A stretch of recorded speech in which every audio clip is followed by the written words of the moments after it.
Planification familiale, autonomisation des populations et développement des nations, c'est le thème retenu pour la célébration de la Journée mondiale de la population.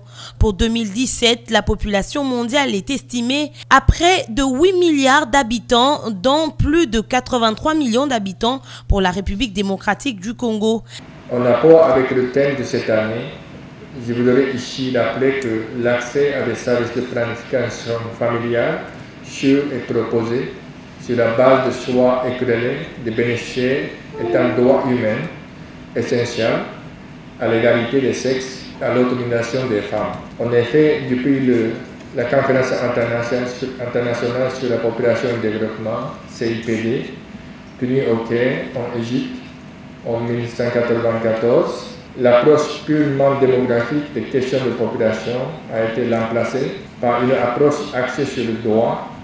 Cette approche met l'accent sur la possibilité d'offrir aux individus et aux couples de décider librement du nombre de leurs enfants et du moment où ils désirent les avoir sur la base d'informations et de services de qualité.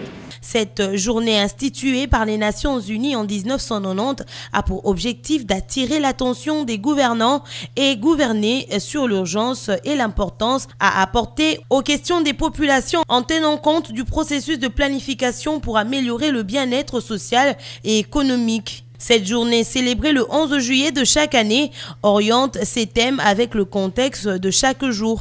Pour la République démocratique du Congo, l'accent est mis sur la planification familiale, l'un des moyens pour réduire la croissance démographique. La République démocratique du Congo est l'un des premiers pays africains qui, vers les années 1980, avait déjà compris l'importance de veiller en permanence au maintien de l'équilibre, l'accroissement démographique et la croissance économique.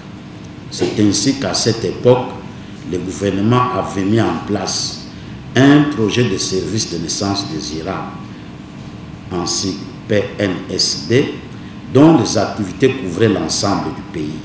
Ce projet deviendra plus tard le Programme national de santé de la reproduction planification familiale PNSR/PF. Le ministre d'État à l'économie représentant son collègue du plan renseigne que la République démocratique du Congo est l'un des pays africains qui avait compris l'importance de la démographie, mais actuellement, malgré les efforts, le taux de croissance reste élevé. S'agissant de notre pays, le volume de la population congolaise continue à enregistrer un accroissement démographique rapide, inquiétant, dont le taux de croissance est actuellement évalué à 3,1% l'an, avec un indice synthétique de fécondité de 6,6 enfants par femme. La planification familiale reste l'un des moyens pour parvenir au contrôle et à la maîtrise de cet accroissement rapide de la population. Keita Ohashi, représentant intérimaire de l'UNFPA en République démocratique du Congo, a par ailleurs relevé les défis auxquels la population fait face pour accéder aux services de planification.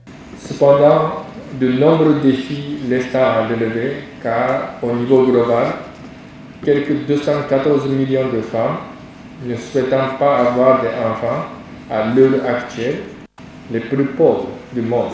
La situation des adolescents, futurs mères, dans ce domaine est à souligner. Par ailleurs, des études ont montré que même dans la situation où les services de planification familiale sont disponibles, le statut de subordination des femmes et des jeunes filles au sein de leur famille, constaté dans de nombreuses sociétés, peut les empêcher d'accéder à ces services.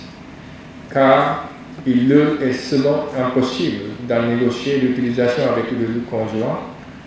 Dans les situations de crise humanitaire, les services de planification familiale, notamment l'accès aux moyens de contraception, sont souvent restreints, inadaptés, voire inexistants. Était présent à ces assises l'ambassadeur du Canada en République démocratique du Congo, Ginette Martin, la représentante de l'ONU Femmes en République démocratique du Congo, à Wasek, du PNUD, Priya Gaj Raj.